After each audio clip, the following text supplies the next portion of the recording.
2019 was the year for ultra light gaming mice, and even though sometimes they can look a bit weird because they have holes inside of them, if done right, they can perform really well and also look really good. For example, the Xtrfy M4, which is currently one of my new favorite mice. The M4 only weighs around 69 grams without the cable, which is definitely way down there at being one of the lightest high-performance gaming mice on the market, and also at a decent price of only $60. Now I have to say, I did think that the M4 was going to be a bit too light for me. I usually like it at around 80 to 90 grams, and especially after reviewing the Cooler Master MM710, which only 53 grams, it was just too light for me, so I was a bit worried.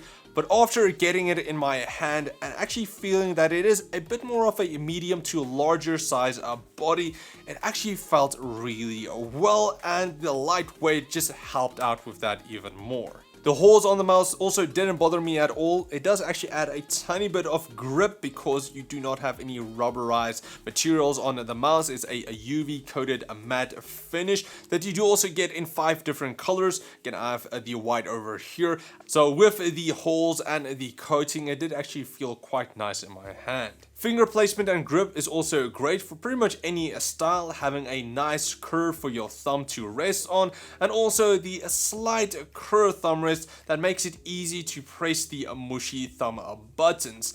The right side also has a very comfortable curve for me that makes pinky and ring finger placements no issue.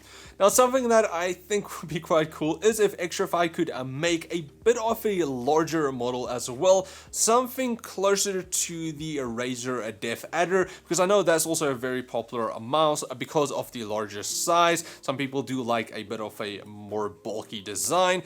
Now, that won't be for everybody. I would enjoy that, but I know some people don't like the larger body and all of the curves. For instance, Zai from Rocket Jump Ninja, who is a Quake Pro and does also do amazing reviews on mice. For instance, he didn't like the shape of the mouse. It was a bit too curvy for him, a bit too big. So it's going to depend on your hand style and what shape you prefer.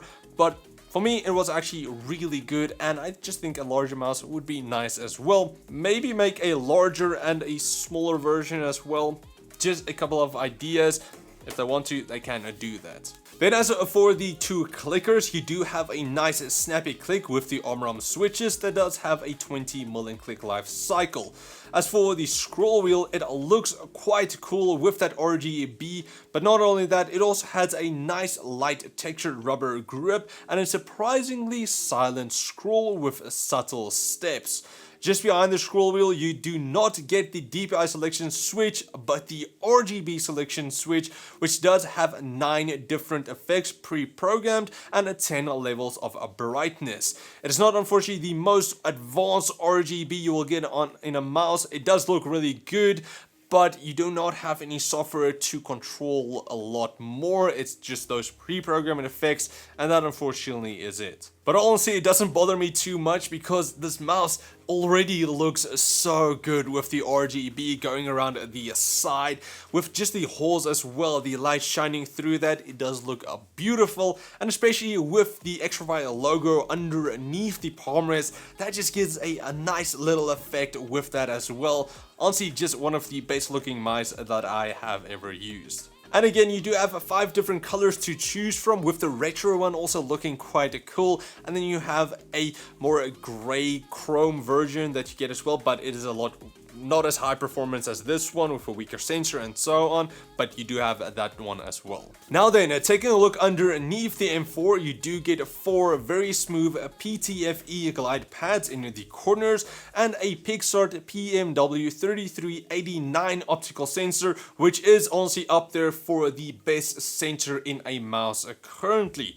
So you don't have to worry about any jittering or sensor or rollout with this sensor, and also lift-off distance is quite low at only a single DVD. But now because there's no software to change anything, everything is done on the mouse itself, and for the DPI and for your polling rate, that is down underneath the mouse as well, with the DPI or CPI selection switch having 8 different levels ranging from 400 to 16,000, and the polling rate switch from 125, 500 up to 1,000.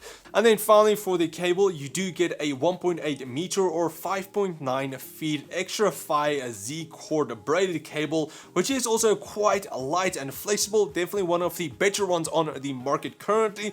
So then in conclusion, I have to say that I actually love the M4.